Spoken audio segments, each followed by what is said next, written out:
आज हमारे बीच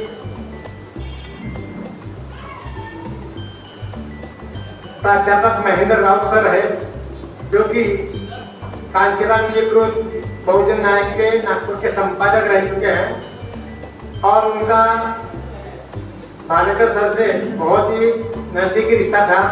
मैं उनसे आग्रह करता हूँ कि वो आके उनके जीवन पर प्रकाश डालें। महाकारुणिक तथागत बोधिसत्व डॉक्टर बाबा साहेब अम्बेडकर इस 20वीं सदी के महान चिंतकों में से एक महान रहस्यदर्शी आचार्य रजनीश ओशो, और जिनके स्मृति में इस कार्यक्रम का आयोजन किया गया है, हमारे परम मित्र मेरे मार्गदर्शक आचार्य संदेश भालेकर की सभी की स्मृतियों को यहाँ का अभिवादन। मंच पर यहाँ पर विराजमान इस कार्यक्रम के अध्यक्ष आदरणीय गोपाल ऋषिकल खट्टी जी, राष्ट्रीय संयोजक राज्य संयुक्त मोर्चा छत्तीसगढ़, आदरणीय छबीलाल गात्रे जी, जिन्होंने इस पुस्तक का यहाँ पर आज उद्घाटन किया, पूर्व विधायक एवं मंत्री बीएसपी आदरणीय श्री दिनेश कुमार गौतम जी, जो चुपी से यहाँ पर पधारे, आदरणीय एडवोकेट शैलेश नानवरे जी, आदरणीय विजयकांत पानपुड़े जी, मंच संचालक भागवत लांडगे जी, इस स्मृति कार्यक्रम की आयोजिका आयुष्यवती प्रेमाताई संदेश भालेकर जी, मंच पर विराजमान आयुष्मान राजकुमार सहारे जी, आयुष्मान कुशल, आयुष्यवती संतिशा, आयुष्मान निष्पंत भालेकर, उपस्थित सारे मित्रों, आप पिछले करीब 1.25 घंटे से संदेश भालेकर जी की जीवन यात्रा के बारे में यहाँ पे सुन रहे हैं। अधिवक्ता शैलेश जी नानवरे ने एक पुस्तक के बारे में आपको परिचय करा दिया है यहाँ पर, और पारिवारिक जीवन में संदेश जी क्या थे, इसका बहुत अच्छा समालोचन यहाँ पर पानपुड़े जी ने प्रस्तुत किया। मैं अपनी बात शुरू करने से पहले इस धम्मो सनातनों में ओशो ने जो काव्य पाठ किया था उसको दोहराकर अपनी बात यहाँ पर रखना चाहूंगा।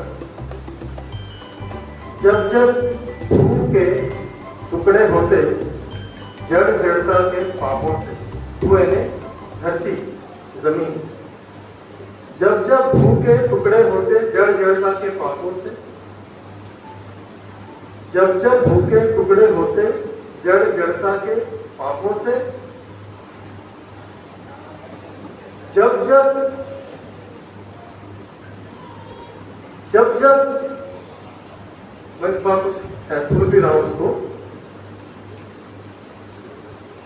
जब जब नभ की गरिमा घटती, जब जब नभ की गरिमा घटती अतिरेकी अभिलाषों से, जब जब आंखें अंधी होगी खुद पर ही है रोया करती, जब जब मन ही जल जाता है सुलझ रहे सन्नाटों से, तब कोई मधुबहन गाता है असतोमा सदगमय। ओशो ने काव्य पाठ किया। आगे वे कहते हैं, जब जब कालिक फुट जाती है दिवाली के माथे पर, जब जब कालिक फुट जाती है दिवाली के माथे पर, दिशा दिशा पर निशा छा जाती, खो जाती है डगर डगर, दिशा दिशा पर निशा छा जाती, खो जाती है डगर डगर, गलियां तो लुट जाया करती सड़कों पर है डाके पड़ते, गलियां तो लुट जाया करती सड़कों पर है डाके पड़ते। ऐसे समय में कोई गायन गाता है तमसो मां ज्योतिर्गमय। जब जीवन मरुस्थल बन जाता है, जब जीवन मरुस्थल बन जाता है, जब जीवन मरुस्थल बन जाता है, मरुस्थल समझते हैं आप, रेगिस्तान को मरुस्थल कहते हैं। जब जीवन मरुस्थल बन जाता है, मिट जाती है आशा, जब अनब्याही रह जाती है निर्धन अभिलाषा, जब अनब्याही रह जाती है निर्धन कुंवारी अभिलाषा, हाथों से मेहंदी उड़ जाती है, तज जाती है आशा आशा, तब कोई गायन गाता है मृत्योर्मा अमृतम कमें। मैं ये पंक्तियां कुछ अधूरी सी, कुछ अस्पष्ट सी क्यों सुना रहा हूं? ये उस व्यक्ति के लिए है जो असतो मां सद्गमय, असत्य से सत्य की खोज में निकला था, जो तमसो मां ज्योतिर्गमय, अंधेरे से प्रकाश की खोज में निकला था। वह यात्री जो असत्य से सत्य की तरफ निकला था, वह ऊर्जा जो अंधकार से प्रकाश की ओर निकली थी, और जो चेतना मृत्योर्मा अमृतम गमय, मृत्यु से अमृत की ओर निकली थी, उस अविनाशी चैतन्य का नाम आचार्य संदेश भालेकर है। संदेश भालेकर एक ऐसी ऊर्जा का नाम है जो बहुत कम आपको नजर आएगी, जो बहुत कम आपके सानिध्य में आपको दिखाई पड़ेगी, कभी कभार ही नजर आएगी। सदियां बीत जाती है तो ऐसा व्यक्ति कहीं आपके आसपास आपको दिखाई पड़ता है। मुझे अच्छी तरह याद है, शायद 1978 का समय था जब मैं पहली बार संदेश जी के परिचय में आया। नागपुर में ऊंटखाना परिसर में उन्होंने समता सैनिक दल के 2 दिवसीय शिविर का आयोजन किया था। मैं तब अमरावती इंजीनियरिंग कॉलेज का छात्र था, मैं वहां पढ़ रहा था। तो उस 2 दिवसीय शिविर में मैंने कहीं से एक पत्र पढ़ लिया था और मैं मेरी बैग उठाकर अमरावती से चलकर आया और ऊंटखाना में उस शिविर में मैं सम्मिलित हो गया। उस शिविर में मैंने पहली बार 1978 या 79 की बात है, उस शिविर में पहली बार मेरा परिचय संदेश भालेकर जी से हुआ। वहां पर 2 बड़ी हस्तियां आई थी। एक थे एडवोकेट भगवान दास, डॉक्टर बाबा साहब अम्बेडकर के मूवमेंट के एक बड़े सिपाही, जो समता सैनिक दल के ऑल इंडिया के अध्यक्ष भी हुआ करते थे। और दूसरी व्यक्ति थी अनागारिक लोकमित्र, आपने सुना होगा त्रैलोक्य बौद्ध महासंघ, जिसे हमारे त्रैलोक्य बौद्ध महासंघ कहते हैं। उस वक्त करीब करीब उसी वक्त वो भारत में पधारे थे, 78-79 के आसपास की बात है। तब उन्हें लोकमित्र, या वो लोकमित्र जी को अनागरिक कहा जाता था, बाद में धम्माचारी उनको कहने लगे, धम्माचारी उनकी उपाधि हो गई। तो इन 2 महान विभूतियों से, 2 बड़े व्यक्तित्वों से मेरा परिचय संदेश जी की वजह से उस शिविर में हुआ। और संदेश में मैंने वो कार्यकर्ता देखा समता सैनिक दल का, जो डॉक्टर बाबा साहब अम्बेडकर के विचारों से, डॉक्टर बाबा साहब अम्बेडकर के कर्तृत्व से और डॉक्टर बाबा साहब अम्बेडकर के मिशन से पूर्णतः प्रेरित होकर जिसने अपने आप को समता सैनिक दल के लिए निछावर कर दिया था, छात्र जो किया। ऐसे व्यक्ति से मेरा वहां पर परिचय हो गया। कुछ समय बाद मैं मेरी इंजीनियरिंग की पढ़ाई करके औरंगाबाद, जालना, बीड़, उस्मानाबाद इधर चला गया अपने काम के सिलसिले में। और संदेश जी का और मेरा उसके बाद में मिलना जुलना जो था वो जरा कम हो गया। उन दिनों में मोबाइल वगैरह हुआ नहीं करते थे, तो संदेश जी से मैं बात करने का मेरा संपर्क का कोई जरिया नहीं था। जब मैं 85 में उधर से लौटा औरंगाबाद से, तो एक दिन अचानक मुझे 10 नंबर पुलिया पर काले रंग का कोट पहने वकील के भेष में संदेश जी दिखाई दी।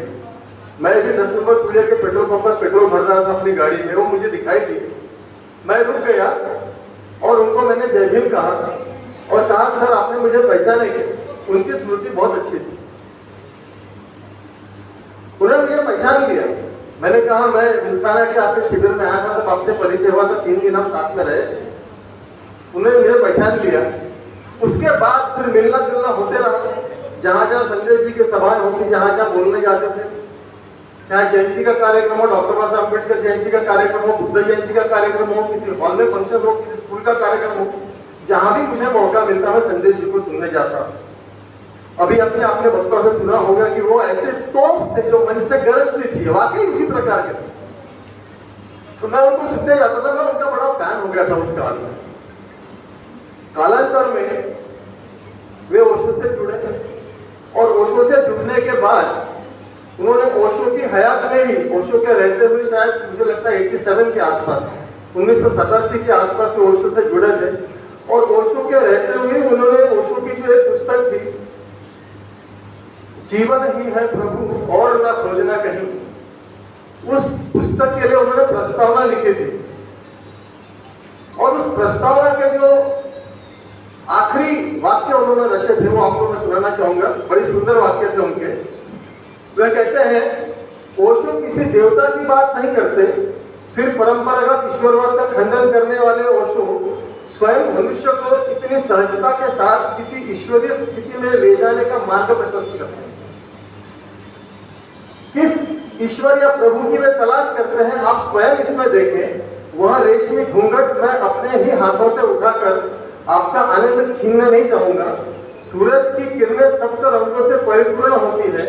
जरूरी नहीं कि जो रंग उसका मुझे देखे, केवल वही आपको भी दिखे।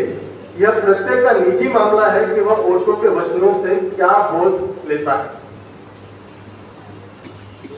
जीवन ही है प्रभु और न खोजना कहीं, इस पुस्तक की प्रस्तावना के उनके ये अंतिम वाक्य है। वे ओशो की पुस्तक की प्रस्तावना लिख रहे हैं, जीवन ही है प्रभु और न खोजना कहीं।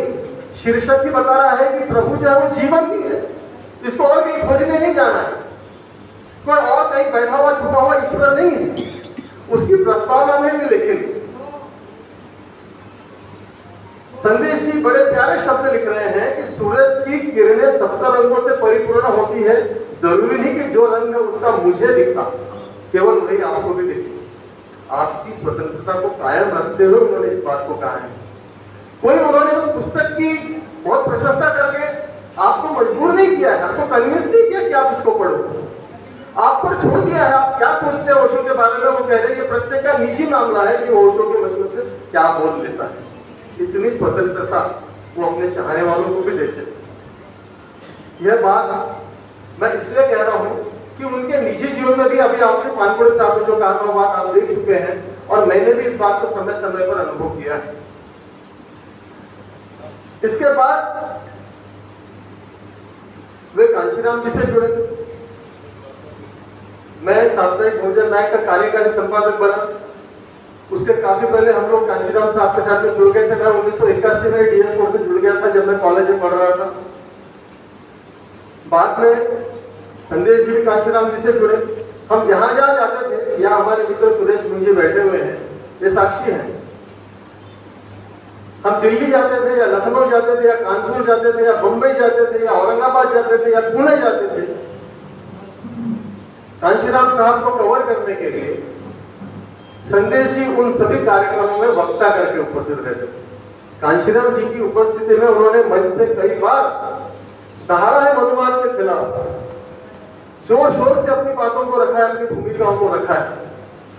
उनके ओजस्वी भाषण से माननीय कांशीराम साहब भी प्रभावित हुए थे। औरंगाबाद में पूछ रहे थे कि भाई ये व्यक्ति कौन है, क्या इन्हें कार्यकारिणी में लिया गया? ये मुझे पूछ रहे थे इस बात। बहुत लंबा सफर उन्होंने कांशीराम साहब के उस मूवमेंट में भी लगाया। वो एक ऐसा काल था, मेरे दूसरे मित्र यहाँ पर बैठे हुए हैं, राजेंद्र पाटिल साहब, इंदिरा चौक पर इनका नागपुर स्कूटर्स करके स्कूटर का स्पेयर पार्ट्स का शॉप हुआ करता था। वहां पर स्वामी बग्गा बाबा मतलब राजेंद्र करवाड़ी जी, स्वामी अलमस्त, मैंने प्राध्यापक भास्कर मेश्राम जी, आनंद सिद्धि जी, स्वयं मैं और बहुत सारे मित्र, स्वामी ध्यानानंद तो ये थे, राजेंद्र जी साथ में हमारे, इन्हीं का शौक था। घंटों बैठते थे वहां पर, बुद्ध की चर्चा, ओशो की चर्चा, बाबा साहब की चर्चा, यह सारा काम वहां पर चलता था और वहीं से बहुत सारे विचार निकलते थे।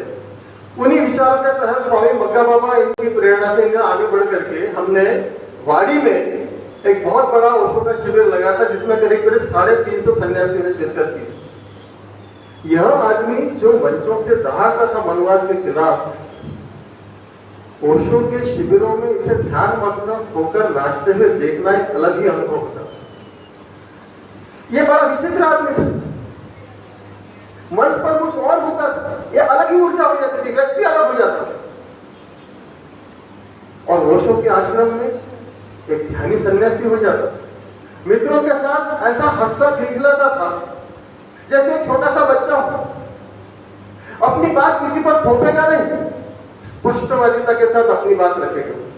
बहुजन नायक का जब मैं संपादन कर रहा था, एक दफा मैंने उनको कहा, मैंने कहा स्वामी जी, आपने जो अभी अभी एक लेख मेरे हाथ में दिया प्रकाशन के लिए, इसमें आपने बहुत उग्र भाषा का उपयोग किया है, आपकी भाषा काफी उग्र है। मैंने कहा इस पर आप कुछ सोचेंगे?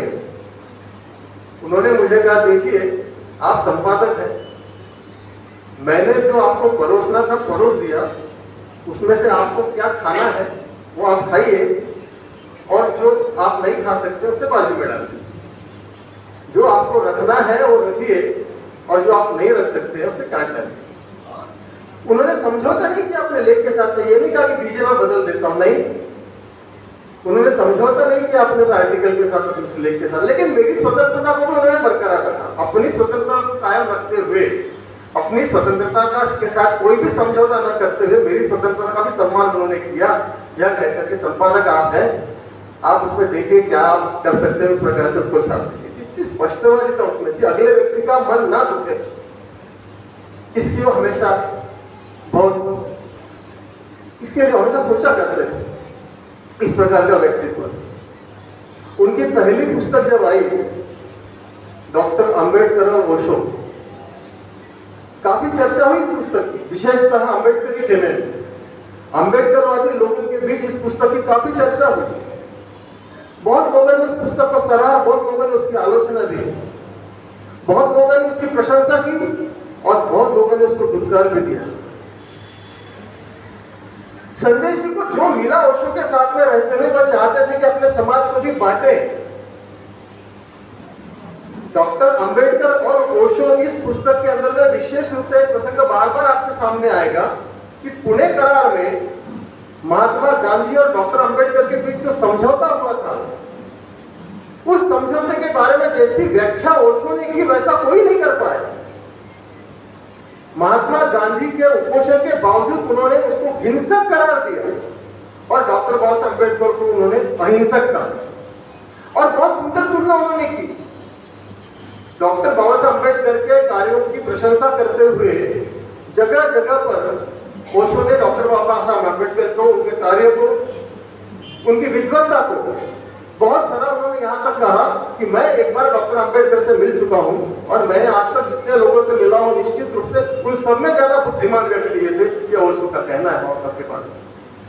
तो संदेश ही चाहते थे कि लोग जो है, हमारे लोग जो है, जो बाबा साहब को मानने वाले लोग हैं, वो ओशो को भी सुने। बुद्ध को जाकर 2500 साल हो चुके हैं, बुद्ध के वचनों की जैसी व्याख्या भी ओशो कर रहे हैं।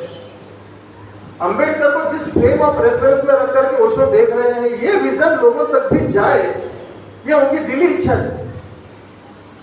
लोगों ने उसकी प्रशंसा की, लोगों ने उसकी आलोचना की, संदेशित थे ही ऐसे। आप उसके प्रशंसक बन सकते हैं, आप उनकी आलोचना कर सकते हैं, लेकिन आप उनको नकार नहीं सकते। आप ऐसा नहीं कर सकते कि उनको देखे ही ना, आप उनका ख्याल ही ना करें, ऐसा नहीं कर सकते। आपको कुछ ना कुछ तो करना पड़ेगा, या तो साथ बैठना पड़ेगा या विरोध करना पड़ेगा। आप किसी भी रूप में उनकी उपेक्षा नहीं कर सकते। संदेश जी ऐसे व्यक्ति है ही नहीं कि जो उनकी उपेक्षा करते हैं। आप उनके प्रशंसक होंगे या आप उनके विरोधक होंगे, किस प्रकार का व्यक्ति था, लेकिन उनकी उपेक्षा नहीं की जा सकती। उनकी मौलिक रचनाओं में मैंने देखा अंबेडकर विरुद्ध अंबेडकर। यह पुस्तक जब आई 2014 में उन्होंने लिखी है पुस्तक थी अंबेडकर विरुद्ध अंबेडकर। पुस्तक का शीर्षक ही अपने आप में बड़ा विचित्र, अंबेडकर विरुद्ध अंबेडकर। अब ये कौन से अंबेडकर का विरोध कर रहे हैं? लोगों को समझ तक शीर्षक से पता नहीं चलता है, लिफाफे से पता नहीं चलता खत का क्या मजबूत भीतर लिखा हुआ है। उन्होंने अंबेडकर विरुद्ध अंबेडकर ये पुस्तक जब लिखी, बहुत लोगों ने उस पुस्तक को पढ़ना चाहा, और पढ़ने के बाद समझ में आया बहुत ही मौलिक चिंतन बाबा साहब के अंबेडकर के ऊपर उन्होंने किया था। बहुत लोगों को शायद याद होगा, नहीं होगा, 1942 की 18 और 19 जुलाई को नागपुर में डॉक्टर बाबा साहब अम्बेडकर ने अखिल भारतीय दलित परिषद का एक राष्ट्रीय अधिवेशन बुलाया था 18 और 19 जुलाई 1942 को। और उस अधिवेशन में, उस महाअधिवेशन में, राष्ट्रीय अधिवेशन में 40,000 लोगों ने शिरकत की थी। उस वक्त के यहाँ के पेपर ने लिखा उस महाअधिवेशन में 4 प्रस्ताव डॉक्टर बाबा साहब अम्बेडकर ने पारित किए थे। अपने लोगों के लिए 4 उन्होंने दिशाएं स्पष्ट की थी, 4 बातें अपने लोगों को उन्होंने बताई थी। पहली बात ये थी, देहात छोड़ो, खेती छोड़ा, गांव छोड़ दीजिए। डॉक्टर बाबा साहब अम्बेडकर देहातों को दलितों के उत्पीड़न का केंद्र मानते थे, नरक तुल्य मानते थे देहात। एक तो वहां पे अस्पृश्य लोग बहुत ही माइनॉरिटी में हुआ करते थे, अधिकतर खेत मजदूर, जीवन यापन का अन्य कोई साधन नहीं, और वो पूर्णतः निर्भर रहते थे वहां के जमींदार पर, कास्ट हिंदूज पर, जो उनकी मर्जी से उन्हें खाने देगा, पीने देगा, रहने देगा। तो ये नरक तुल्य जगह है, ये छोड़ दो, तुम शहरों की तरफ में आओ। बाबा साहब अम्बेडकर ने अपने लोगों को पहला संदेश वहां से दिया था और पहला प्रस्ताव पारित किया था कि देहात छोड़ो और शहरों में आओ। दूसरा बाबा साहब अम्बेडकर ने कहा था कि हमें सेपरेट सेटलमेंट चाहिए, हमें स्वतंत्र वसाहत चाहिए, हमें स्वतंत्र हमारी कॉलोनियां चाहिए, स्वतंत्र ग्राम चाहिए जहां पर हमारे लोग रहेंगे। देहातों से निकल कर जब तुम आओगे, एक आसपास के 150 देहातों से जब तुम निकल जाओगे तो अपना खुद का एक ग्राम बनाओ, वहां तुम्हारा कोई शोषण नहीं करेगा। सारे का सारे अस्पृश्य वहां पर रहेंगे, उनकी अपनी मालिकियत होगी, उनकी अपनी जमीनें होगी, सरकार उन्हें जमीनें देगी। ये उनका प्रोग्राम था। तीसरा डॉक्टर बाबा साहब अम्बेडकर ने जो प्रस्ताव पारित किया था वो था स्वतंत्र मजदूर, स्वतंत्र मतदार संघ का, पृथक निर्वाचन क्षेत्र का। वो पृथक निर्वाचन क्षेत्र की जो मांग उन्होंने राउंड टेबल कॉन्फ्रेंस में की थी और आगे 1932 में महात्मा गांधी ने जो पृथक निर्वाचन क्षेत्र के अधिकार बाबा साहब से छीन लिए थे, 1942 में बाबा साहब अम्बेडकर ने वही दोहराया नागपुर में कि वो पृथक निर्वाचन के अधिकार हमको मिलना चाहिए, उसके लिए हम लड़ेंगे। और चौथी बात बाबा साहब ने की थी वो था स्टेट सोशलिज्म, राज्य समाजवाद। आने वाले समय में भारत का संविधान और भारत की नीतियां जो होगी वो राज्य समाजवाद के आधार पर होगी, स्टेट सोशल के आधार। ये 4 प्रोग्राम को लेकर डॉक्टर बाबा साहब अम्बेडकर चल रहे थे और इस बात को संदेश जी ने अपनी पुस्तक में बहुत मजबूती के साथ लिखा, उसके ऊपर बहुत प्रेशर देके लिखा और ये कहा उस पुस्तक में कि तमाम अम्बेडकरी विद्वान बाबा साहब अम्बेडकर के चले जाने के बाद में इस चीज की तरफ से आंख मूंदे बैठे हुए हैं, कोई भी इन चीजों की बात नहीं करता। डॉक्टर बाबा साहब अम्बेडकर ने इन 4 प्रोग्राम ने समाज के लिए दिए थे। ना लोग देहात छोड़ो के ऊपर में काम कर रहे हैं, ना लोग स्वतंत्र बस्तियों के ऊपर बात कर रहे हैं, ना लोग पृथक निर्वाचन क्षेत्र के बात कर रहे हैं और ना कोई लोग राज्य समाजवाद की बात कर रहे हैं। कैसे अम्बेडकर आए थे? ये भूल ही गए। ये स्वतंत्रता, समता, बंधुत्व की बातें बताते हैं, लेकिन मौलिक बातें बाबा साहब अम्बेडकर की बताते नहीं कि बाबा साहब अम्बेडकर का प्रोग्राम था। और फिर इस पुस्तक में संदेश जी ने एक आरोप और लगाया। इस प्रोग्राम को लेकर जब बाबा साहब अम्बेडकर चल रहे थे, ये बात कांग्रेसियों को धक्का देने वाली बात है। और उस काल में जब बाबा 1940 से जब भारतीय संविधान के निर्माण की प्रक्रिया चालू हो गई थी, तो जानबूझकर बाबा साहब अम्बेडकर को उस संविधान निर्माण की प्रक्रिया में खींच लिया गया। ये संदेश जी का आरोप तो मैं नहीं कह रहा हूं, उस पुस्तक में लिखा है कि बाबा साहब अम्बेडकर को अपने उद्देश्यों से, अपने रास्ते से भटकाने के लिए ये 4 कांग्रेस ने चली और उनके ऊपर संविधान लिखने की जिम्मेदारी दे दी। और वो जिम्मेदारी देने के बाद भी बाबा साहब अम्बेडकर अपने प्रोग्राम को भूले नहीं थे। उन्होंने जो एक मेमोरेंडम शेड्यूल कास्ट फेडरेशन की ओर से संविधान सभा को दिया था, स्टेट्स एंड माइनॉरिटीज के नाम से, राज्य और अल्पसंख्यक के नाम से, उसमें भी इन बातों को लिखा है, सेपरेट सेटलमेंट की बात को लिखा है। ये सारी बातों को संदेश जी ने उस पुस्तक में लिखा।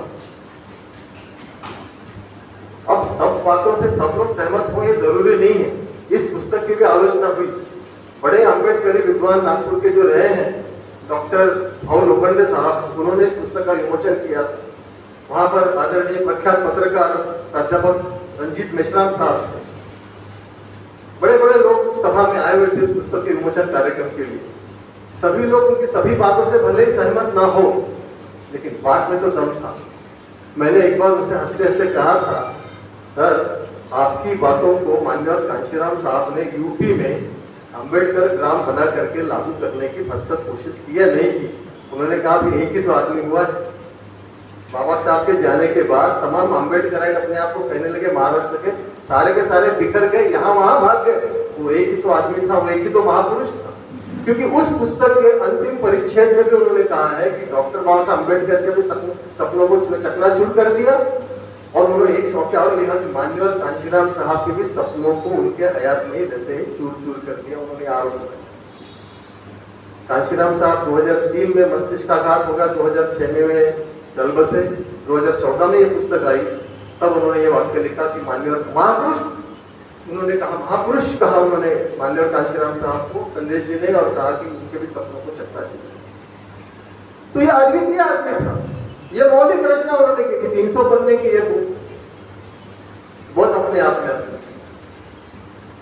जब मैंने उनकी वह पुस्तक पढ़ी, बुद्ध क्रांति के उद्घोष, मित्र शैलेश जी ने कहा थोड़ी देर पहले यहाँ पर, क्रांतियां तो बुद्ध ही करते हैं, बुद्ध के सिवा क्रांतियों को कर सकता है। लाखों करोड़ों मनुष्यों की चेतना को हजारों साल से, 2500 साल से जो आदमी परिवर्तित कर रहा है, उससे बड़ी क्रांति और कौन कर सकता है? बुद्ध क्रांति के उद्घोष जब मैंने पढ़ा था तो मुझे पंचशील दिखाई दिया उसमें, मुझे आर्य अष्टांगिक मार्ग उसके अंदर मिला, बुद्ध की पारमिता मुझे उसके अंदर मिली। एक बुद्ध क्रांति के उद्घोष में एक पुस्तक के अंदर में सारा त्रिपिटक ला लिया, एक छोटी सी पुस्तक में।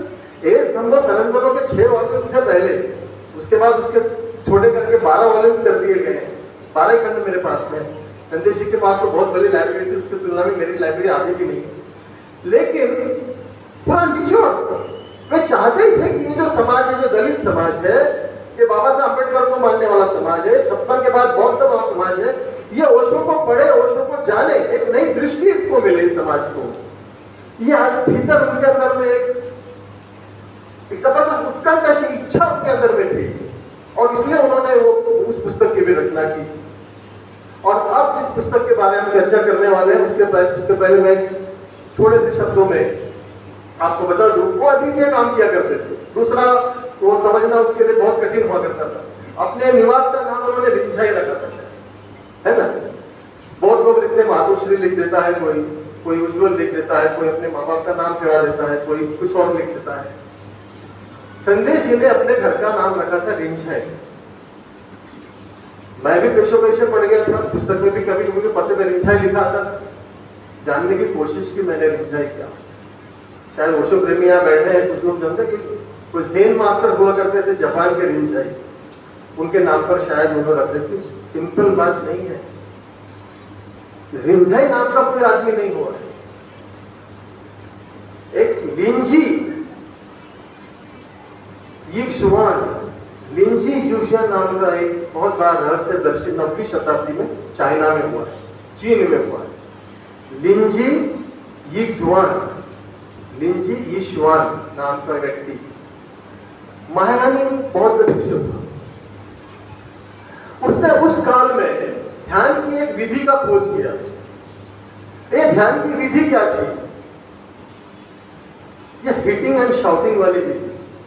हिटिंग एंड शाउटिंग, मारना और जीतना, इस प्रकार की ये विधि थी। उसके 3 गेट्स थे, इसके 3 दरवाजे हुआ करते थे। ये 3 दरवाजे के बारे में लिंजी ने लिखा।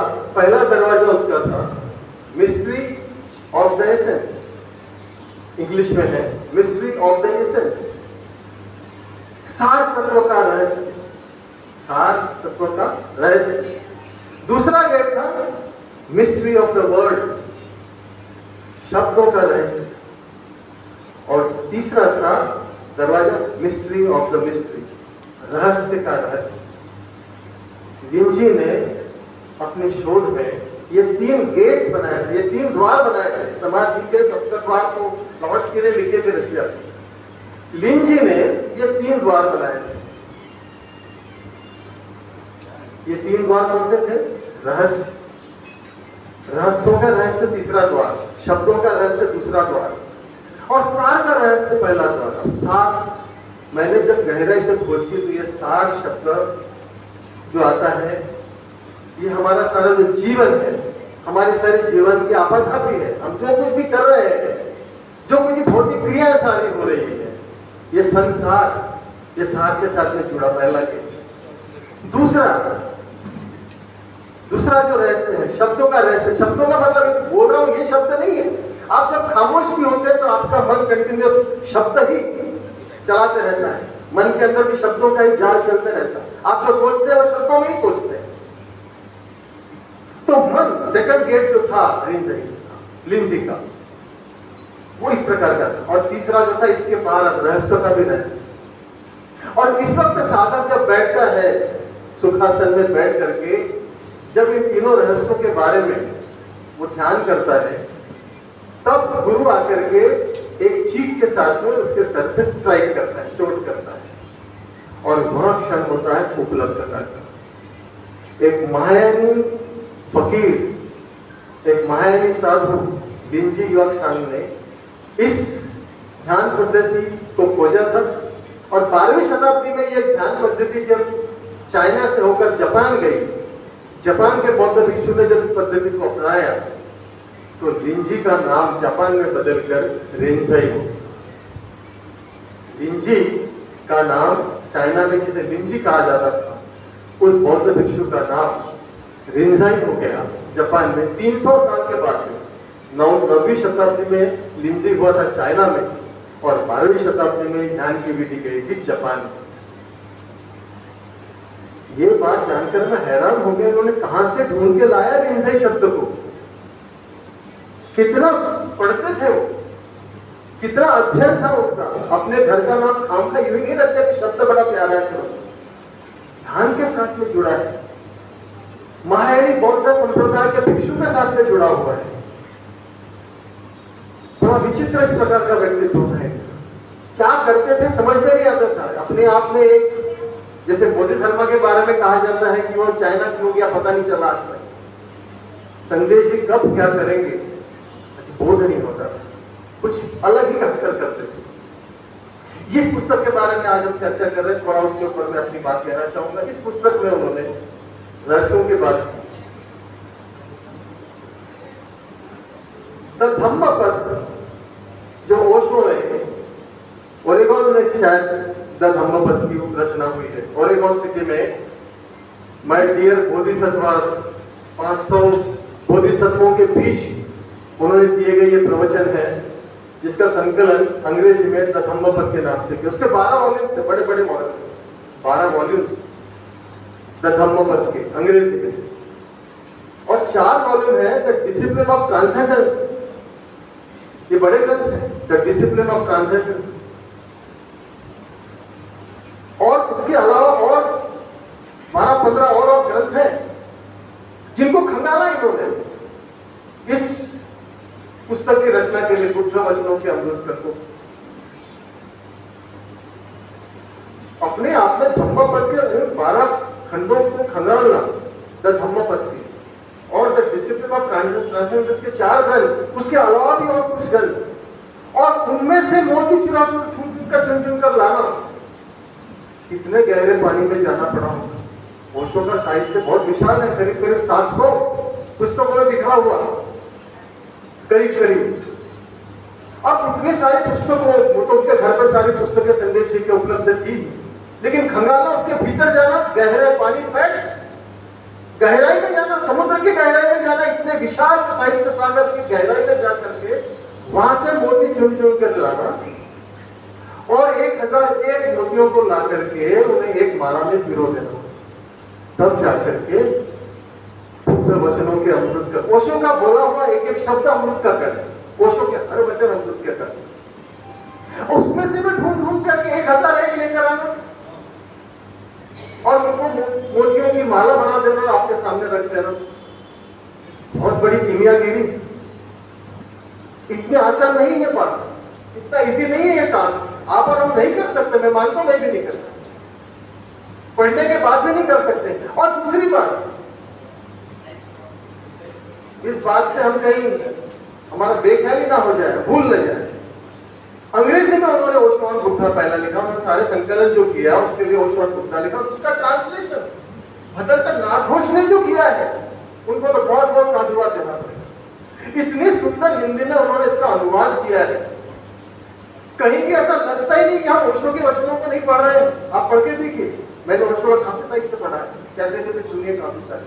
मैंने तो ओशो का संन्यास लिया और स्वामी ध्यान संदेश जी तो थे ही मेरे पहले के संन्यास। इस पुस्तक के अंदर में जो भाषा, तो हिंदी भाषा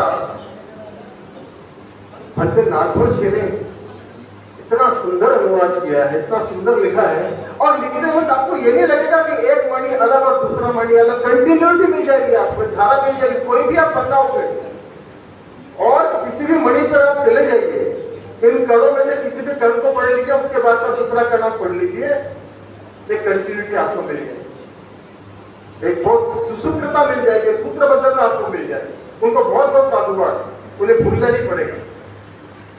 और नागभूष जी ने अपना काम बहुत बखूबी निभाया, उन्होंने पूरा जिसे हम कहेंगे न्याय दिया है इस पुस्तक के साथ। मित्र शैलेश जी ने कहा कि जो उन्होंने इस पुस्तक के अंदर अध्यायों की रचना की है, बहुत सुंदर। उन्होंने एक बड़े अलग तरीके से रखा, मैं बिल्कुल शॉर्ट में, ज्यादा समय नहीं लूंगा, 2-4 मिनट में बात को समझूंगा।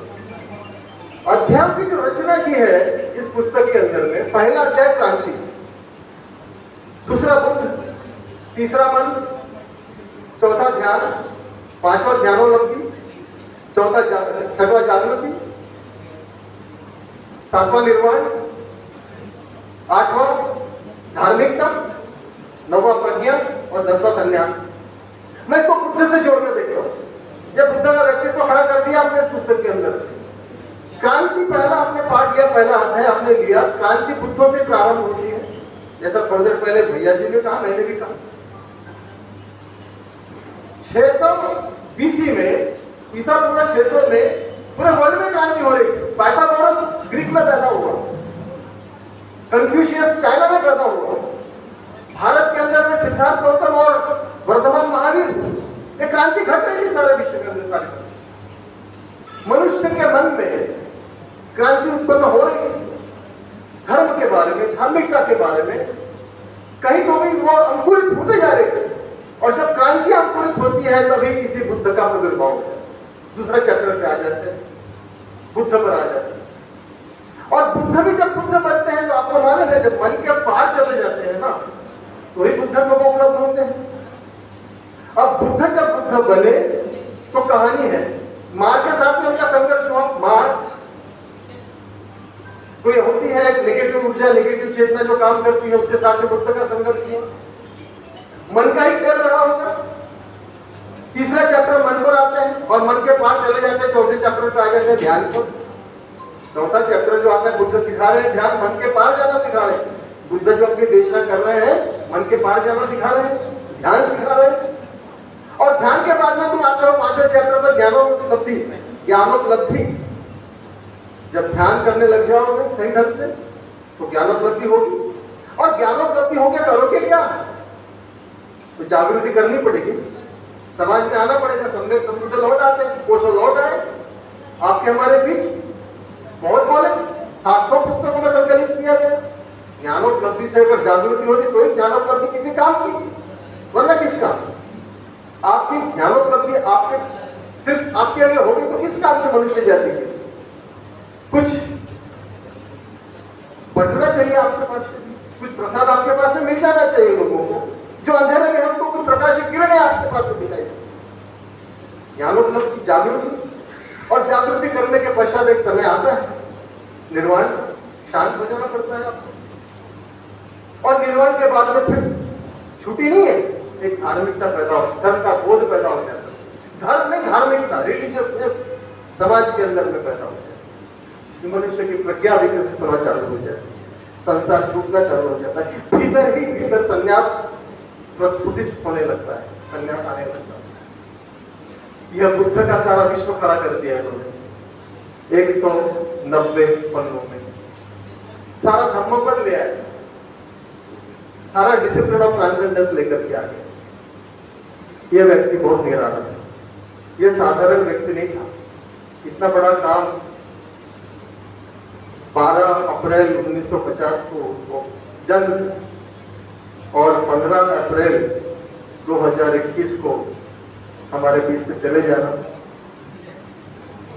शैलेश जी कहते हैं नहीं गए हमारे बीच से, मैं भी नहीं मानता हूं गए। हम जीवन को जीवन चक्र कहते हैं, चक्र कहते हैं। ये सारा सृष्टि, ये सारा ब्रह्मांड एक चक्र ही है। सब घूम रहे हैं, सूरज घूम रहा है, सूरज की चारों तरफ नक्षत्र घूम रहे हैं, ग्रह तारे घूम रहे हैं, सब कुछ घूम रहा है। और ये सूरज पूरा ब्रह्मांड लेकर ये और कहीं है, अंतरिक्ष में अज्ञात से घूम रहा है, सब चीजें घूम रही, जीवन का चक्र घूम रहा है। आपने कभी चक्र बनाया? सुरेश कुंजी बहुत बड़े चित्रकार हैं। जब आप चक्र बनाते हैं तो किसी एक बिंदु से आप शुरू करते हैं, घूमकर जब उसी बिंदु पर आते हैं तो चक्र बन जाता है। किसी एक बिंदु से जब आप शुरू करते हैं और घूमकर उसी बिंदु पर जब आप पहुंच जाते हैं तो चक्र बन जाता है। और चक्र बनने के बाद अगर आप चक्र बन गया और किसी को कहें कि आप बताओ इसका शुरुआत का बिंदु कौन सा है, नहीं बता पाओ, इसका अंत का बिंदु कौन सा है, नहीं बता पाओ।